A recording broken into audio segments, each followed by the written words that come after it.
Hola, ¿qué tal a todos? ¿Cómo le va? Bienvenidos. Volvemos a reencontrarnos haciendo Buenas y Santas. Una vez más desde la señal Santa María, el canal de la vida, llegamos a su hogar para compartir esta hora, como siempre, las noticias de la iglesia local, de la Argentina y el mundo. Una alegría enorme reencontrarnos en este primer programa. Formalmente podemos presentarlo así, de este año 2012. Estábamos demorados, estábamos preparando esta nueva escenografía, realizando algunos cambios en la estructura del programa, pero siempre con la energía y con las ganas de brindar lo mejor para todos ustedes. Y en este primer programa del año, en este día martes 13 de marzo de 2012, tengo la alegría de recibir, de poder compartir este tiempo del programa con un amigo que ustedes ya conocen, nos han pedido que tuviera más presencia en el programa y va a ser así. Se comprometió en este año a estar con nosotros el padre Jorge Gallino, conocido como Giorgi. Padre, bienvenido, buenas y santas. Buenas y santas, Roque, muchas gracias a vos y a toda la audiencia y a todos los televidentes que nos permiten llegar hasta su casa. Muchas gracias. Bueno, ¿qué le pareció el cambio? ¿Le gusta? La verdad, esta escenografía es preciosa, ¿eh? Ahí con esta toma general la pueden ver. Estas fotos de la gente, familias, la Madre Teresa, un anciano, chicos saltando, una maravilla. Una maravilla. Yo quiero agradecerle a todos los que participaron en este trabajo que llevó su tiempo y su creatividad, las chicas de comunicación del Grupo Educativo Marín, Adriana Matucci, nuestro director, que con Martín Robinson y con Manuel Boer y Patricio Dondo, y en algún momento se unió Humberto Asprea e Ignacio Insaurraga, trataron de que esto quede como se puede ver ahora. Así que muchísimas gracias a todos por el esfuerzo y ojalá que a ustedes les guste esta nueva presentación. Lo importante, creo, padre, es lo que decíamos, no tanto cómo se viste uno, no es lo valioso, sino lo que uno puede brindar. El contenido. El contenido. ¿Y cómo le fue en este receso escolar? Por un lado, nosotros hacemos el programa desde el Colegio Marín de San Isidro, acá están los estudios, comenzamos hace poquitito las clases, pero ¿cómo le fue en este tiempo de verano, estas vacaciones y en este inicio del ciclo lectivo? Cuéntenos. Puedo dividir mi verano en dos. Bien, en primer lugar, vacaciones. Me fui al sur, me fui con otros sacerdotes. Una familia vecina aquí del colegio nos prestó su casa. Y allí estuvimos pasando unos días fantásticos. Pescando mucho con mosca, cosa que me encanta. Mire usted. Me cansé de pescar. A la noche me despertaba con el dolor de mano y la preocupación era cómo iba a ser para seguir pescando al día siguiente. Me gusta la pesca, hombre. La pesca me encanta. Así que muy agradecido con esta familia y han sido días muy buenos. Después fuimos a Salta a misionar con un grupo de la capilla y del colegio, de la capilla del Marín y del Colegio Marín y de Santa María, con 3 matrimonios y 20 y pico de jóvenes, allí en las afueras de Salta, en la localidad de Vaqueros. Así que eso fue mi verano. Fue muy lindo, muy descansado en cuanto al sur y muy impresionado en cuanto a la misión de Vaqueros. Sabe que yo sobre ese punto quería detenerme porque me sorprendí este año de escuchar cuántos chicos y chicas de diferentes edades fueron a misionar a los distintos puntos de la Argentina, no solamente de nuestra diócesis, sino de muchas otras diócesis, ¿no? Un trabajo que reconforta, saber que chicos y chicas pueden sacrificar parte de sus vacaciones, porque es así, han tenido a lo mejor un año duro y uno dice, bueno, lo primero que quiere el chico es clavar la sombrilla en el lugar que sea, mirar al cielo y escuchar música, ¿no? Y muchos se dedican a esto, y son 15, 20 días en lugares donde no hay aire acondicionado, donde no hay play. Las comodidades están todas están ausentes. Están ausentes. Y pero justamente ahí uno toma conciencia de que no necesita tanto para vivir bien y que dándose a sí mismo, a los demás, uno recupera una alegría que durante el año se va apagando entre tanto ensimismamiento, tanta preocupación. Es como que durante el año uno está más preocupado por lo que no tiene y lo que le falta. Y cuando se encuentra con personas realmente necesitadas, que tienen poco y viven alegremente, a uno le dan una lección de vida. Uno va a llevar el Evangelio y ve que ese Evangelio está siendo vivido en algunos lugares mejor que lo que uno hace. Así que la verdad que uno vuelve aleccionado, edificado. Es verdad, uno tiene esta mirada de los jóvenes, nosotros desde este programa, y este año vamos a ser aún más incisivos en tratar de colocar a los jóvenes en el lugar que deben ocupar, que es el protagonismo en la sociedad, ¿no? Hay una lectura de los jóvenes que a veces no es errada, de chicos que están en la pavada absoluta, pocos, muchos, pero sí están en la pavada absoluta, pero también hay otros que están con muchas ganas de tomar un lugar, ocupar un espacio en la sociedad. Sí, y la verdad es que cuando ellos son protagonistas, cuando ellos ponen las manos en la masa, son una maravilla. Sí, sí. Mirá, comentábamos hace un rato con Roque que una señora que se llama Olga, que trabaja aquí en el Colegio Marín, más específicamente en la parte de la Casa de los Curas, en febrero se le quemó una parte de la casita, de la casa que tenía. Y entonces, habiendo justo llegado de misionar de Salta, yo les pregunté a los jóvenes si no les parecía que estábamos para hacer algo más material. La respuesta que hubo de los jóvenes y de los adultos fue, como dice Juan Carr, una catarata de solidaridad. Impresionante. Pusimos en esa casa techos, paredes, horas de trabajo, los fines de semana largos de carnaval y el siguiente. Fueron 7 días de trabajo intenso, donde cada día en esa casa estábamos trabajando 50 personas, personal especializado también que contratamos.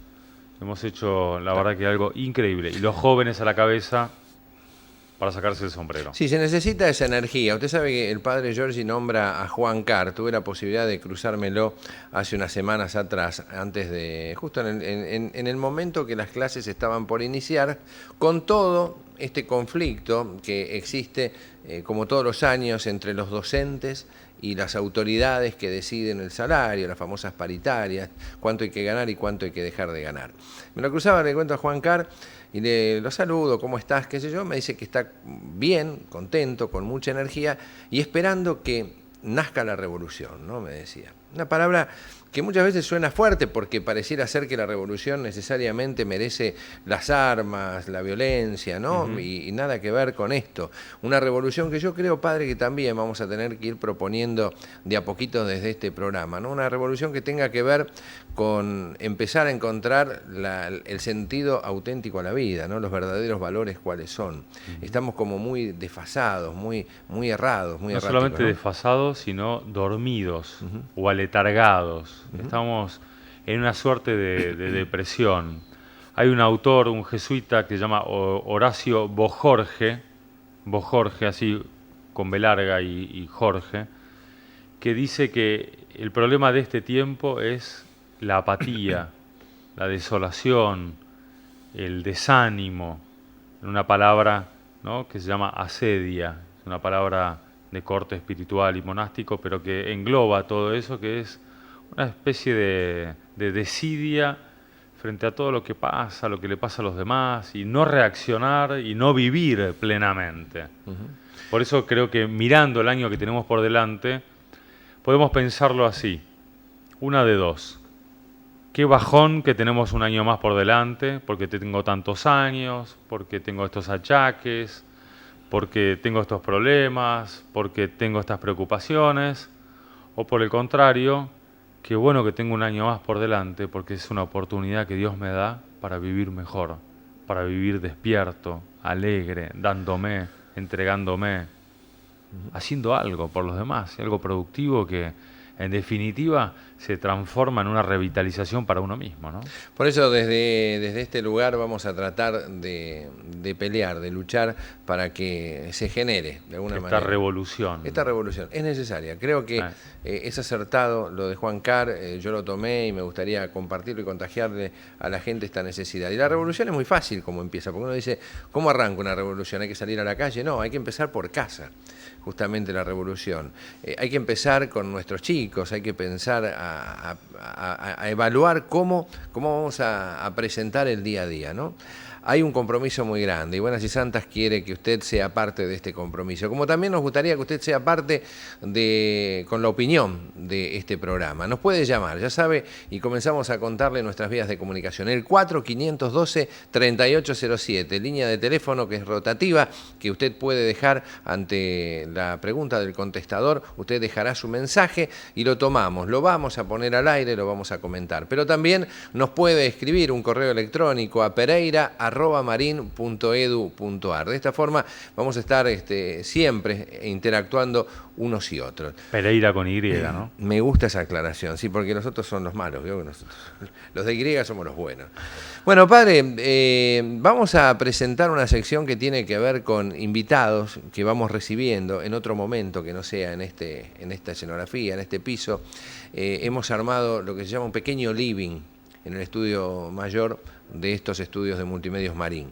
Y en este living recibimos a una persona con una trayectoria interesante para conocerla en la iglesia, en su vida. Una eminencia. Una eminencia. Una eminencia. El cardenal Jorge María Mejía, que la historia cuenta que es además exalumno de esta casa de estudios del Colegio Marín, pero hágame una pequeña reseña para que los amigos sepan antes de la entrevista. El cardenal Mejía en sus orígenes y en su infancia vivió aquí en San Isidro, después con sus padres se trasladó a Buenos Aires y en Buenos Aires hizo el seminario de Villa Devoto, el seminario para ser sacerdote.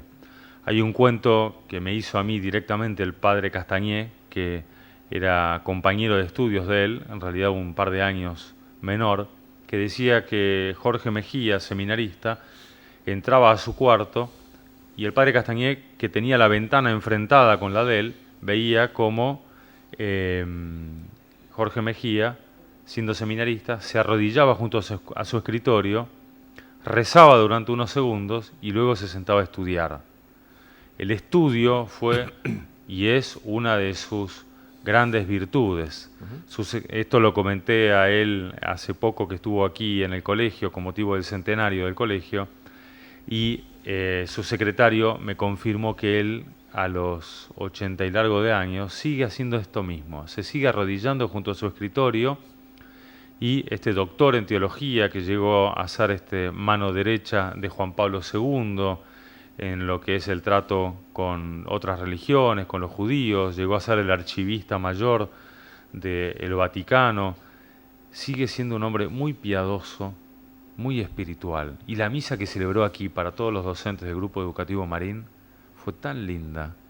Fue una mezcla de una sabiduría de un hombre muy mayor, muy inteligente y muy espiritual. Exactamente, con sus 89 años, 89. Esto es lo que yo le puedo confirmar, que entiendo que me lo dijo él o el secretario, con sus 89 años, con una lucidez admirable, porque realmente es un hombre muy lúcido, con algunos achaques de la edad, por supuesto, con algunas pequeñas dificultades, pero con muchas ganas y energías de seguir trabajando. Un hombre que estuvo en Argentina hasta hace muy pocos días, que vuelve a Roma. Bueno, vamos a conocer un poco la historia de su vida, ¿no? Este paso por la Iglesia, tanto de la Argentina como su llamado al Vaticano, ¿no? Nombrado cardenal, compañero de estudios de Juan Pablo II, hoy colaborador de Benedicto XVI. En Buenas y Santas, en esta suerte de living que hemos preparado, queremos presentarle la persona invitada del día de hoy, que es ni más ni menos que el cardenal Jorge Mejía. Lo vemos. Y aquí estamos, en este living que hemos preparado para recibir a los amigos. Y hoy es el momento de recibir a este amigo de verdad, el cardenal Jorge Mejía. Gracias por estar aquí en Buenas y Santas. ¿Cómo le va? Estoy muy contento de estar con ustedes. Es una alegría tenerlo. De volver al colegio donde estuve varios años como alumno y creo que salí muy bien de aquí. Le debo mucho al colegio. El Colegio Marín. Desde este lugar estamos haciendo el programa Los Estudios de Televisión del Grupo Educativo y puntualmente el Colegio Marín, como decía el cardenal, lugar por donde pasó gran parte de su tiempo, esa juventud que es recordada, ¿no? Cada tanto siempre hay algo que lo retrae a ese momento. El otro día celebramos acá el centenario del colegio y yo podía decir, es casi el centenario mío. Porque yo vine al colegio con mi hermano Alberto, estábamos en el mismo curso, aunque él era un poco mayor que yo, en 1934. El mundo era muy distinto entonces. Era distinto. De eso vamos a hablar en un ratito, de este mundo que va cambiando y se va transformando, pero ya que me habla de esa época, de su juventud, ¿ahí nace su vocación por el sacerdocio? Acá en este lugar. Acá. Y eso yo creo que tenía dos raíces. Una era... A mí el ejemplo de los hermanos me impresionaba mucho. Ninguno era sacerdote, los hermanos eran todos hermanos. Religiosos. Pero la vida dedicada a la enseñanza y a la fidelidad a la vocación de ellos me impresionó mucho. Y además había un sacerdote de la parroquia, entonces no era catedral, de San Isidro, que no era diócesis, este era la arquidiócesis de La Plata, que venía y nos hablaba y cuando me confesaba yo que era italiano, y al cual también le debo mucho, y fue él que más o menos me empezó a hacer prever una posible dedicación a eso. Yo además tenía un confesor en Buenos Aires, que era el padre Altamirano, un sacramentino en el Santísimo Sacramento, y también él me dirigió, hasta que un día me resolví. Entonces, ¿qué pasó? Mi padre, que sospechaba, pero a quien nunca le había hecho nada oficialmente, me llamó y me dijo, Alberto, mi hermano mayor, va a estudiar medicina, y me dicen que vos querés ir al seminario. Sí. Muy bien, yo no tengo ningún inconveniente, pero necesito una opinión distinta. Bien. No la de los curas con los cuales vos hablas, sino con el cura que yo designe. Perfecto. Y que me dé mi opinión, su opinión sobre tu vocación. Y me mandó a ver a Monseñor Franceschi. Para mí, ir a ver a Monseñor Franceschi en aquel tiempo era, no sé qué sería hoy, ir a ver, ni siquiera al Papa, algún arcángel. Monseñor Franceschi era un hombre famoso que tenía un programa justamente de radio, en televisión, todos los domingos, 15 minutos de vida espiritual, que la gente oía ávidamente y que en los cuales 15 minutos decía una cantidad de cosas muy actuales. Qué momento encontrarse con él, ¿no? Tenía una relación bastante estrecha con personajes insólitos, como por ejemplo Lisandro de la Torre, cuando tuvo diálogos públicos, que era socialista. Y para mí ir a ver a ese hombre, yo me moría de miedo. Claro. Pero fui, igual, claro, mi padre. Y cuando salí de allí dije, me hizo 2 o 3 preguntas.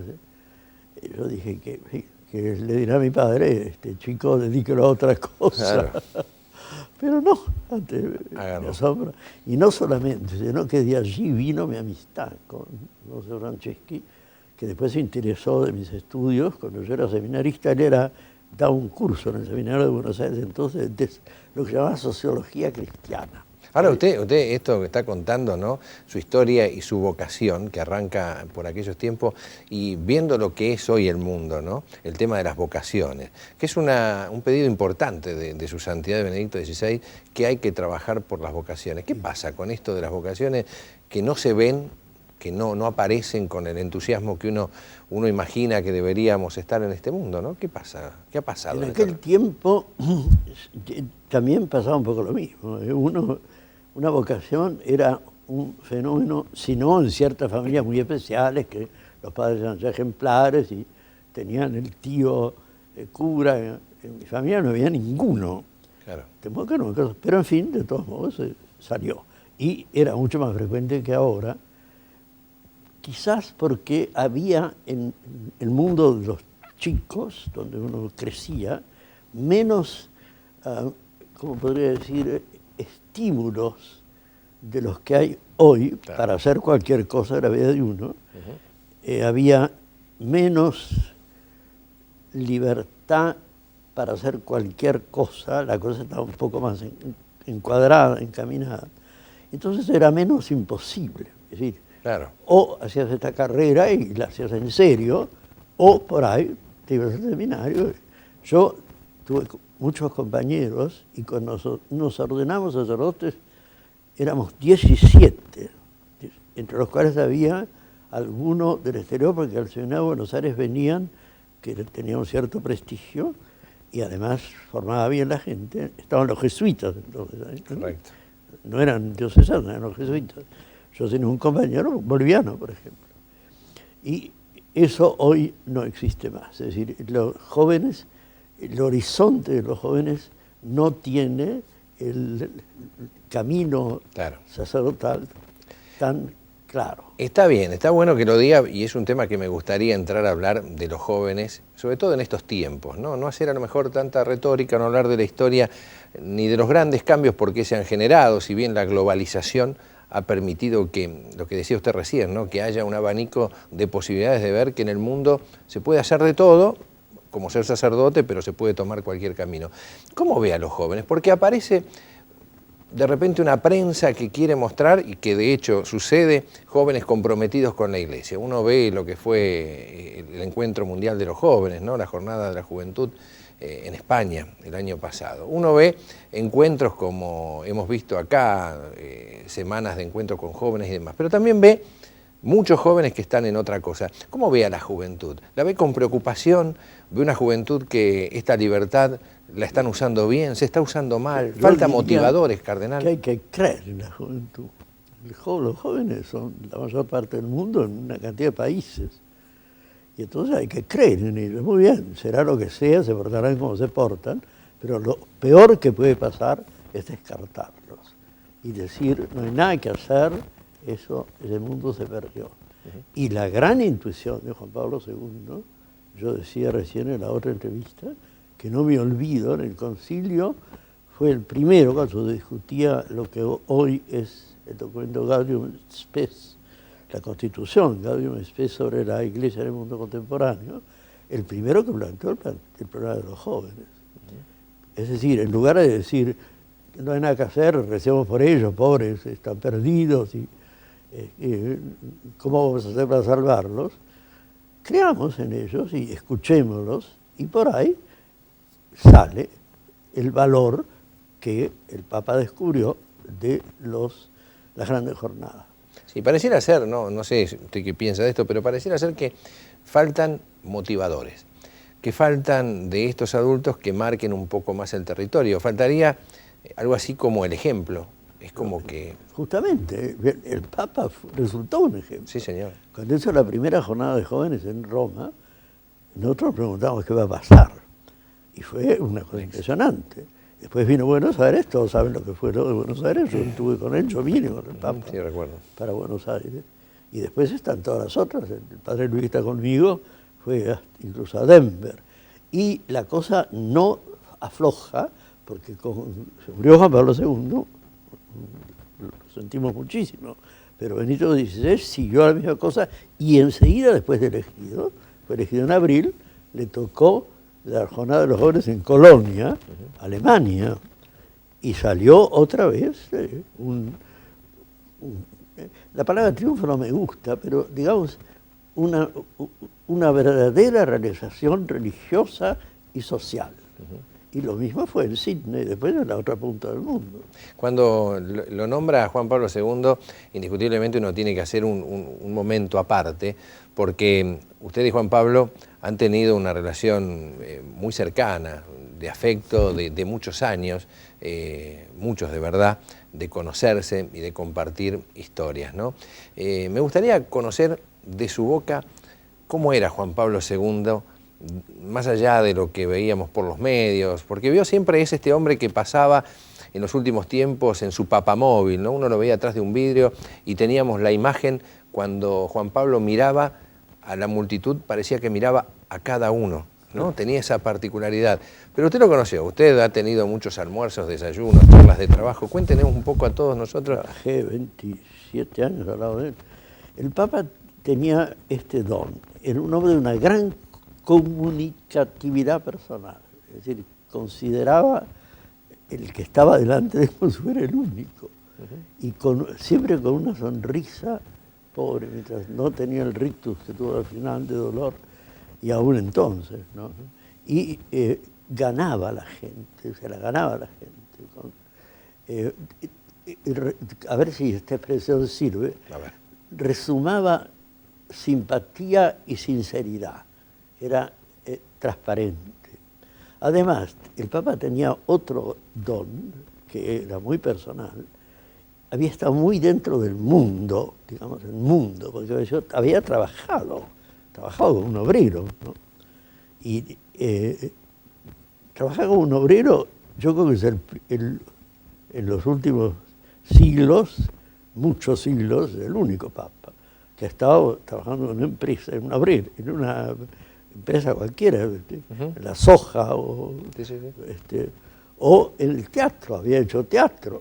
Es decir, todo eso creaba en él una facilidad para la presencia entre la gente. Sí, la comunicación. Que otros no tienen. ¿Recuerda algún caso que lo haya conmovido particularmente de estos hechos mundiales, ¿no? Como uno ha tenido tantos momentos. No, como no, muchos. Por ejemplo, en Bahía, en un viaje a Brasil, se precipita una chica que logra romper la barrera de seguridad. Estaba siempre la barrera de seguridad, ¿qué le vamos a hacer, no?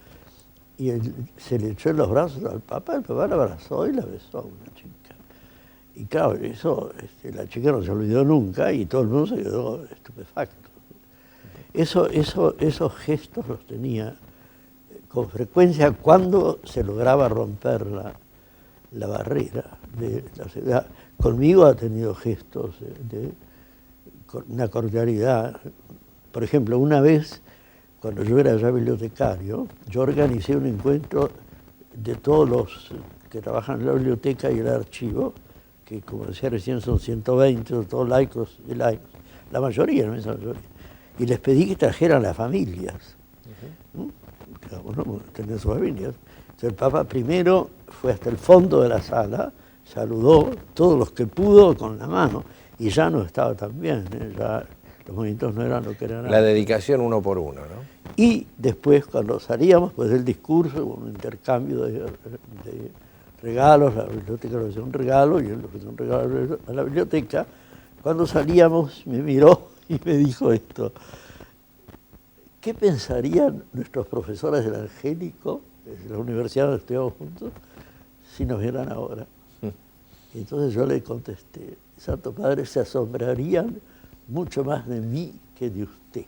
Y él contestó, entre los dientes, no estoy seguro. Usted sabe que... Es cosa que es única. Sí. Usted sabe, yo le preguntaba, y mientras usted contaba estas historias, yo pensaba en las historias feas que vivió el Papa, ¿no? Como ese atentado a su vida. Y usted seguramente también estuvo cerca. ¿Cómo fue ese momento?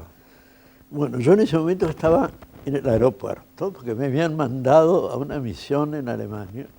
Y cuando subí al autobús que a uno lo lleva cuando uno manga, sí, del aeropuerto al avión, un señor me miró y me dijo: 5 minutos, lo que dura. ¿Usted es un cura? En italiano, sí. ¿Sabe que al Papa lo acaban de matar? Entonces yo lo primero que dije: ese señor pobre está mal de la cabeza. Sí. Pero él se dio cuenta y me dijo: no, el Papa ha tenido un atentado y si no está muerto está gravísimo. Claro, yo no podía hacer volver el bus, subí al avión y cuando subí al primer señor que me atendió le dije: discúlpeme, me acaban de decir que el Papa ha tenido un atentado y está muy grave. Está muerto. No está muerto, pero está muy grave. ¿Usted qué quiere hacer? Yo quiero llamar enseguida a mi gente. Entonces yo trabajaba aquí en mi superior. Entonces me llevaron a la cabina, me dieron un teléfono y dijeron: llame a quien quiera. Entonces llamé al superior mío en aquel momento, que era francés, segundo superior, el padre Dupré. Y le dije: ¿qué pasa? Sí, ha habido un atentado y el Papa está en el Gemelli, están operando en este momento. ¿Yo qué hago? Usted va donde lo hemos mandado. Muy bien. El vuelo tenía una parada en Milán. Yo estaba sentado sobre un brasero. Cuando llegamos a Milán, íbamos a Alemania, a Stuttgart. Vino el mismo señor ayudante de vuelo y me dijo: venga a la cabina, hable de nuevo con quien quiera. Y se portaron, era Lufthansa, se portaron admirablemente conmigo. Entonces llamé de nuevo y me dijeron: está siendo operado, pero la cosa se presenta mejor. Claro. Usted siga su viaje. Qué bárbaro. Cuando llegué a Alemania, me precipité al hotel donde íbamos a vivir y el señor del hotel me dijo: por favor, infórmenos. Acá tiene el teléfono, hable donde quiera y lo que quiera. Y ya ahí entonces hablé a Monseñor Sandri, que en aquel momento era secretario de lo que nosotros llamamos el sustituto, que es el tercero de la jerarquía después del secretario de Estado. Todavía era muy joven, me decía: mi alumno, me decía: Leonardo, ¿qué pasa? y me dijo, parece que está fuera de peligro, parece que está fuera de peligro, pero está muy grave, recemos. Qué bárbaro. Y yo tuve que seguir todo mi trabajo. Eso es muy significativo también, ¿eh? ¿Qué te parece? No venga enseguida, usted haga lo que tiene que hacer, después vuelva. Sí, sí, como debe ser. Recién dijo Cardenal que a los 75 años, como corresponde, presentó su renuncia, pero Como escuché, todo el mundo, como debe ser, ¿no? como Monseñor Casareto el otro día. Exactamente, hace poquitito vivíamos esa experiencia, pero el Papa rápidamente le generó O sea, una nueva el Papa ocupación. le dijo, cuando recibió mi carta, fue a ver al cardenal Gantín, que era mi jefe y que tenía una audiencia toda la semana, la audiencia que tiene el prefecto, es decir, el jefe, como decimos nosotros, que se ocupa de obispos, de la congregación para los obispos. Y después de hablar lo que tenía que hablar, le dijo, ¿usted no puede ver a Mejía o comunicarse con Mejía? Sí, dijo el cardenal, por supuesto. Dígale a Mejía que hoy yo lo nombro bibliotecario y archivista de la iglesia. Entonces el cardenal Gantín me llamó por teléfono, eran las 8:30 de la noche, en Roma no se llama a la gente muy tarde, y me dijo, ¿usted está en su casa? Sí, ¿lo pudiera ver ahora? Yo, Eminencia, voy yo a su casa. No, tengo que ir yo. Espéreme, por favor, no se mueva. Y cuando llegó, se sentó con cara de cadáver. Y yo dije, ¿qué pasa? Me dijo, vea, usted estará muy contento, el Papa lo acaba de nombrar bibliotecario y archivista de la iglesia. Yo tenía casi 76 años. Yo, me dijo el cardenal, usted está muy contento, lo felicito. Yo pierdo mi brazo derecho. No le gustó. Entonces, Eminencia, tendrá otro que haga el mismo papel que yo. Me dijo, con usted me he entendido con la mirada sola. Era un hombre muy notable, el cardenal Gantín, africano de Benín. Nos hicimos Claro, perdía una pieza importante, ¿no? Profundamente amigos. Y bueno, muy bien, el pobre no tuvo remedio que aceptar que yo me fuera. Lo que pasa es que en realidad él esperó irse, porque era un poco mayor que yo, irse antes que yo, y no sucedió. Cuéntele a los amigos y a mí, porque tengo un desconocimiento, si bien alguna vez estuve por el Vaticano, pero esa biblioteca, ser archivista, ¿en qué consiste? Porque uno piensa que es como la biblioteca del colegio, ¿no? Que uno va y pide libros. ¿Qué es lo que hay de La Biblioteca maravilloso? Vaticana y el archivo, que un tiempo fueron la misma cosa, ahora están separadas porque es más práctico. Bueno, tienen siempre el mismo superior, es el mismo personaje que se ocupa de uno y de otro. La Biblioteca Vaticana tiene documentos, manuscritos, desde el siglo II, o sea, papiros bíblicos. Y a partir de eso, todo lo que ustedes se imaginan, porque hay colecciones enteras de literatura, sobre todo de primeras ediciones, colecciones enteras de música. La biblioteca es un tesoro musical de primer orden. ¿Sí? Tiene las ediciones críticas de por supuesto, de todos los padres de la Iglesia y de muchos autores no cristianos. En otros términos, para dar una idea estadística, la biblioteca tiene unos 75.000 manuscritos. Entre el siglo II, como acabo de decir, y los manuscritos siguen hasta el siglo XV. Tiene colecciones enteras que hemos heredado, muy bien. Y impresos tiene, por lo pronto, incunables. No todo el mundo sabe qué son los incunables. Los incunables son los libros raros editados entre la creación por Gutenberg de los tipos móviles para imprimir libros. Entonces eran fijos. Móviles, lo cual facilita enormemente la impresión.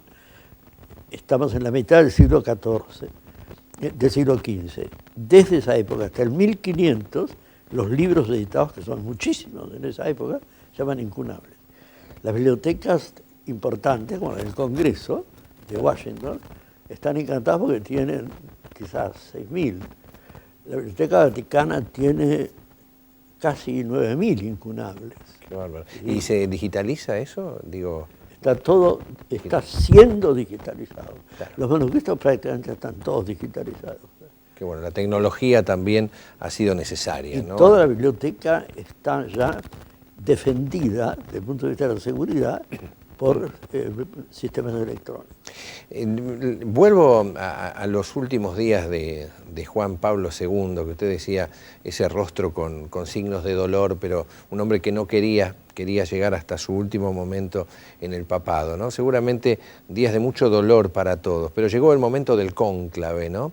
Y había que buscar un sucesor. Y como usted estuvo ahí, me animo a preguntarle, ¿fue muy complejo?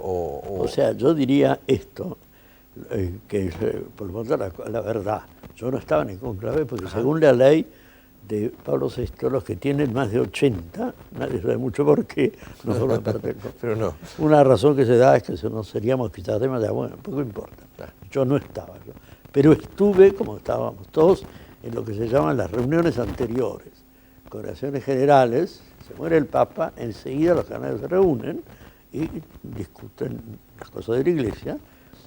No se discute nunca la sucesión, pero se discute la forma de la sucesión, porque el Papa anterior dejó un documento en el cual había normas sobre eso que se estudiaron esa vez.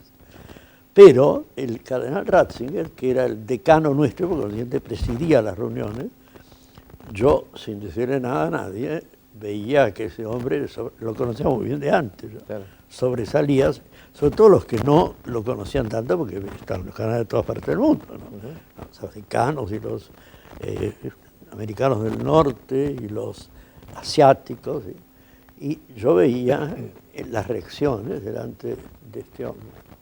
Y me pasó esto, el último, eso es una pequeña anécdota, el último día, antes del cónclave, me llamó un cardenal, había un break entre las reuniones esas, y me dijo, ¿puedo verlo en este break?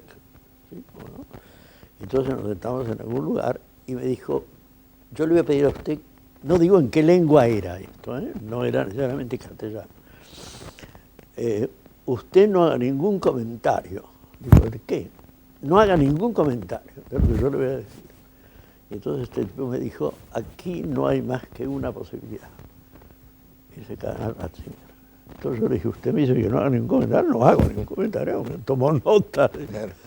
Porque yo ahí me di cuenta en qué estábamos, ¿no? Claro. Y de hecho, cuando Luis, que ahora está ahí, Luis, mi secretario, me anunció que habían ya en la radio dicho, está la fumata Bianca, esa cosa que queda todavía, el Papa parece que yo le dije, ¿qué hacemos? ¿Vamos al Vaticano? O sea, llegaremos nunca al Vaticano, porque el tráfico será un espanto. Vamos a mi capilla, recemos un rato. Y cuando empezó el cardenal Diácono, que es el que anuncia, antes de que llegara al final, yo dije, Ratzinger. ¿Y cómo? Porque no me cabía la menor duda. Y si tengo un minuto vuelvo atrás. Y lo mismo pasó con la elección de Juan Pablo II. Yo estaba en la plaza, como uno de tantos, y tenía al lado una monja y algún chico argentino que esperaba ver a Pironio y llevaba un bombo. Costumbre muy argentina. Sí, señor. Entonces yo sospechaba, ya tenía mis razones para sospechar, que iba a ser, no cuento ahora porque el cardenal Wojtyła. Entonces cuando el diácono empezó a decir, tenemos papa, es un gran gozo, es el cardenal, y dijo el nombre del papa, o sea, antes del apellido, claro. Y yo dije el apellido. Entonces la monja que tenía, claro, quedó helada. El gran grito y el saludo, y la monja que tenía al lado me miró con cara rara y me dijo, ¿usted lo conoce? Sí, lo conozco bastante. Pero ¿por qué tenemos? ¿Es un africano? No, hermano, es un polaco.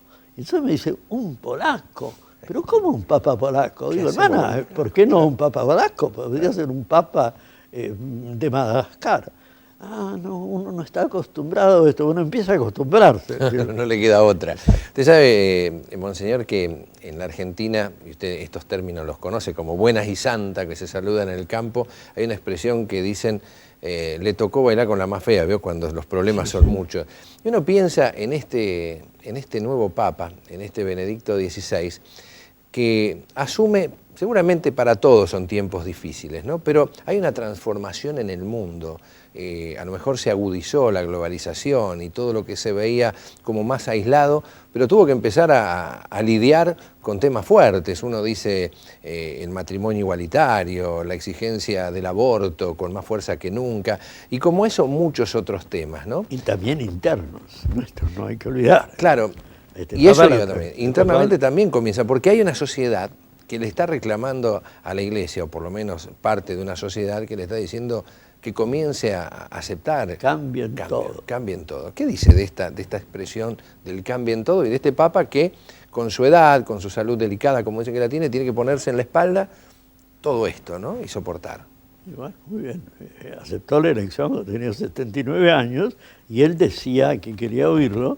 Yo lo que quería era trabajar en la biblioteca, no tenerla. Igual, sin embargo, el Papa elige, acepta eso y espera que el Espíritu Santo lo ayude. No, él tiene un hombre extraordinariamente lúcido, sensible, con buena salud hasta ahora, empieza a tener alguna achaque, bueno, cumple 85 años. Ah. Pero yo creo que representa una cosa muy notable, que es la continuidad en la diversidad, que es lo que hace vivir la Iglesia. Porque él continúa. Juan Pablo II continúa lo de los jóvenes, muchos pensaron que eso se iba a acabar, sí. Y con el éxito que sabemos. Y al mismo tiempo no tiene la experiencia personal tan típica de Juan Pablo II, nunca estuvo en una fábrica. Claro. ¿No? Ha ido de visita, pero no trabajó nunca. Más intelectual, un hombre. Nunca hizo teatro. Claro. Le gusta la música, es un muy buen músico, toca el piano, le interesa la música, es otro aspecto. El deporte tampoco era lo suyo. Pero está a la altura de las circunstancias. Y cerrando, Monseñor, quiero liberarlo un poquitito por los compromisos que tiene aquí en la Argentina. Digo, ¿cómo vislumbra, cómo ve este futuro? Yo sé que no hay que hacer profecías ni futurología, ¿no? Pero ¿cómo ve a la Iglesia en los próximos años, entre tanto ruido y tanta situación difícil? Puede pasar cualquier cosa. Yo creo que puede haber un florecimiento, una nueva primavera en la Iglesia, precisamente porque las cosas parecen tan negras, pero como no dependen de nosotros. O sea, digamos esto, ¿quién hubiera dicho que después de la persecución de Diocleciano, un poco de historia, que Diocleciano intentó acabar con la Iglesia, y llegó bastante cerca de su propósito, porque liquidaba a los obispos. Después de él, de repente, este señor, que no era cristiano, que era pagano, o sea, el emperador Constantino, de repente, y ya su colega, porque habían dividido el imperio en 4, Licinio con Constantino, dan la libertad. La Iglesia católica puede ser un culto como todos los otros. No es que la prefirieran, sino que se convierte en lo que se decía entonces en el derecho latino, una religión lícita. De repente pasa eso, que nos encontramos con que la gente empieza a volver a la Iglesia, a volver a confesarse, a volver y sobre todo a darse cuenta que todas esas pretensiones de absoluta libertad en todos los órdenes son absolutamente contradictorias. Es decir, producen lo contrario de lo que se cree que producirían, que es la felicidad y el bienestar. Bueno, Monseñor, lo voy a liberar de este encuentro. Yo le voy a pedir solamente un regalo que nos deje. Cuando comenzábamos el programa le contaba que tenemos muchos amigos y amigas que siguen este programa con mucho entusiasmo. Muchos de ellos son mayores, son personas que están... Como yo. Como usted, y con muchas ganas de pelear, muchos de ellos a la adversidad, a la enfermedad, a la soledad.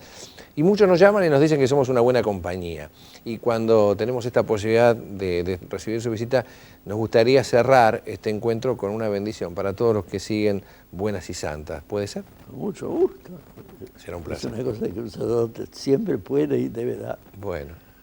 La bendición de Dios Todopoderoso, Padre, Hijo y Espíritu Santo, descienda sobre todos los que escuchan este programa y las personas que ellos quieren, vivas o muertas, y permanezca para siempre.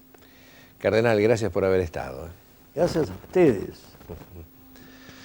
Y de esta manera compartíamos este tiempo con el Cardenal Mejía, ¿no? Una vida llena de anécdotas, de historias, de situaciones, personalidades que ha conocido el Cardenal Mejía, haber podido compartir la mesa, ni más ni menos para almorzar o cenar con Juan Pablo II, estar hoy en la compañía de Benedicto XVI. Debe ser muy fuerte, ¿no? Una vida como esa, ¿no? Ha sido una persona que ha hecho mucho bien. Yo les decía a los docentes aquí en el colegio, ¿no? Tomemos conciencia de que fue alumno de aquí y él pudo haber sido elegido papa. Sí. ¿Qué hubiera pasado si él hubiera sido elegido papa? ¿Qué hubiéramos pensado nosotros como educadores? ¿Qué trascendencia podemos tener los educadores? Es verdad. ¿No? Y como nos decía el año pasado el padre Mamerto Menapache, la maestra de la Madre Teresa, ¿se habrá imaginado que en ese grupo de alumnas estaría la futura santa?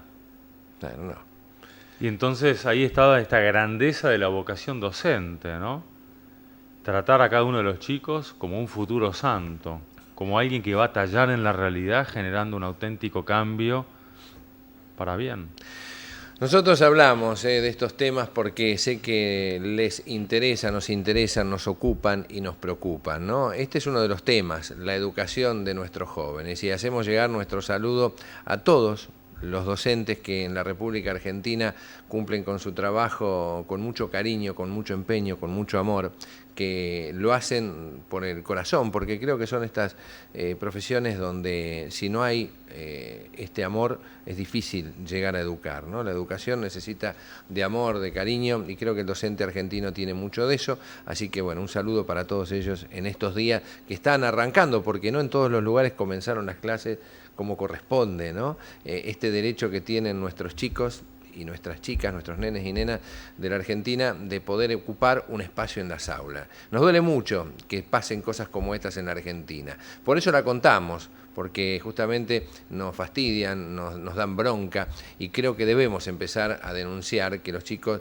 deben estar en el lugar que corresponde, todos los días en las aulas. Creo, padre, y no estoy hablando de política ni mucho menos, creo que las paritarias y estas cosas se deberían resolver entre fin de diciembre y el mes de enero, ¿vio? Y no esperar que falten 2 o 3 días para comenzar las clases para escupir el asado, para decirlo vulgarmente, y trabajar de esta manera con los chicos que no pueden quedarse en el colegio, que tienen que estar en sus casas, con los padres preocupados, digo, los rehenes de siempre, ¿no? Pensemos para que haya más diálogo y más entendimiento entre las distintas partes de nuestro país. Tenemos que pedir eso, más diálogo y más entendimiento, más expresión y más escucha.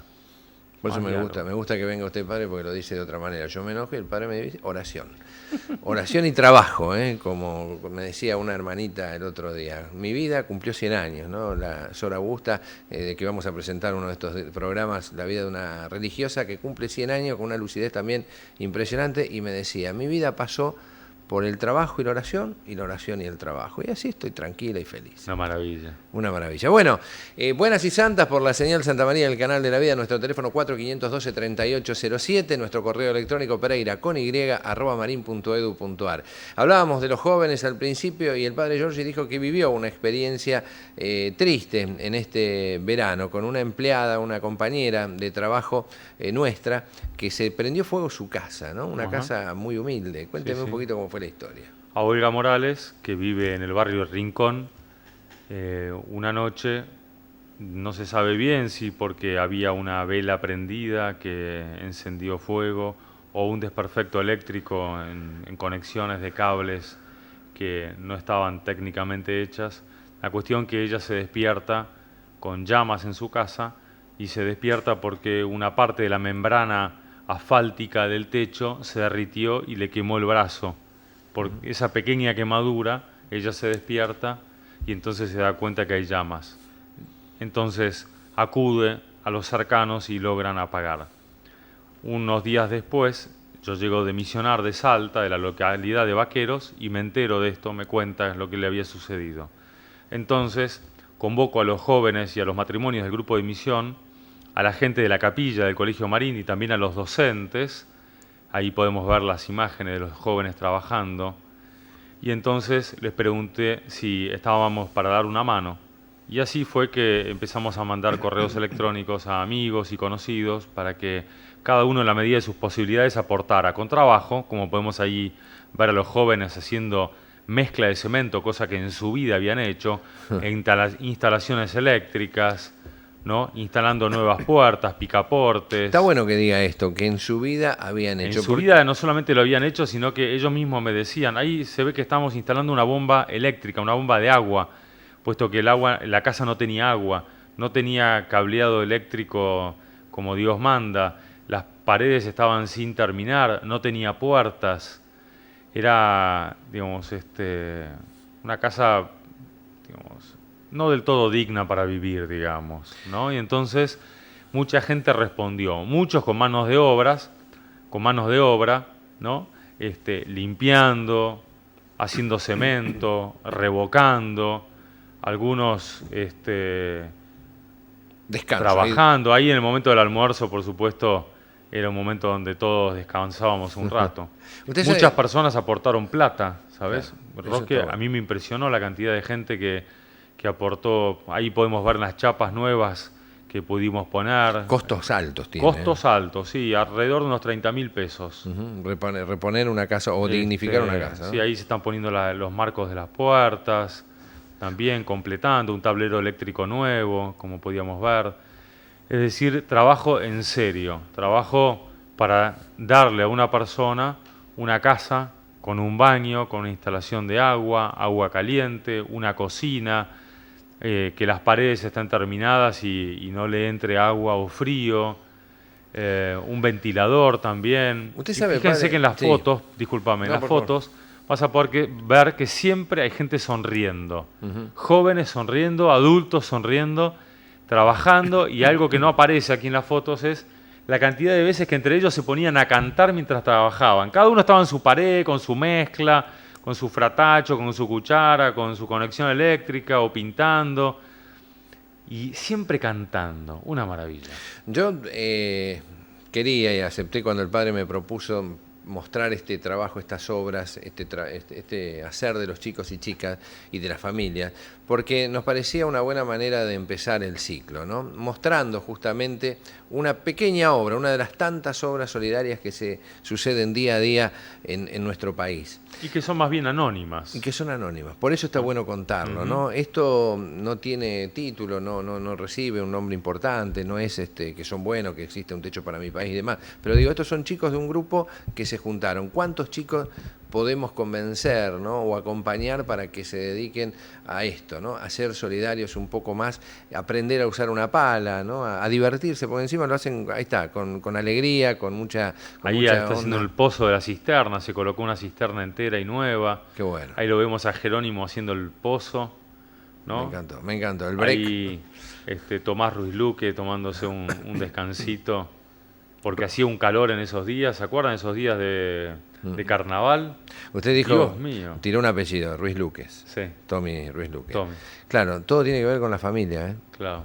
¿Quiénes son Ahí están los papás de Tommy. ¿No? Ese es el papá, el arquitecto que nos ayuda a diseñar, y la mamá al lado. Bueno, un amigo que vive. Esa es Olga.